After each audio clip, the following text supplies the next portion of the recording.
Welcome back.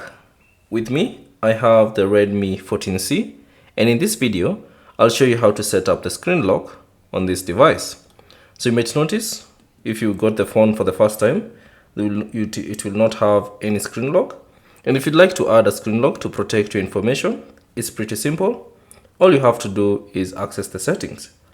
So find the settings app on your device, tap on it, and then within the settings, scroll down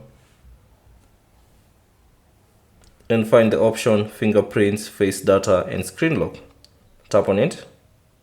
And then within the settings, all you have to do is select Screen Lock. And then you should see three options. So there's the pattern, which you draw a simple pattern with your finger to unlock your device. And then there's the PIN, which you have to enter 4 to 16 numbers to unlock your device. Or you can simply select a password, which you have to enter 4 or more letters to unlock your device.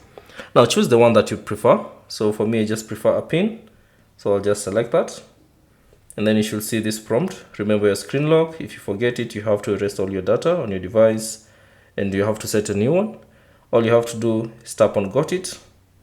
And then type in a new PIN that you'd like to use for your device. So for the sake of the video, I'll just put a simple one. And then all you have to do is tap on continue, and then you have to confirm your PIN again. So let me confirm my PIN and then tap on OK. And then you'll be prompted to add a fingerprint to unlock it. So if you'd like to add a fingerprint, simply tap on add a fingerprint. But for now, I'll just select cancel. And there you go. You have successfully added a screen lock on your Redmi 14C.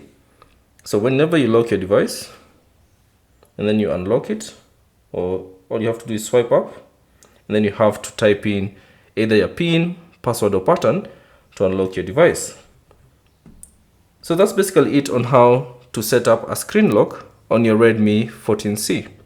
Thanks for watching. If you have any questions, leave them down in the comment section below. And if you found this video useful, consider leaving a like and subscribe to the channel.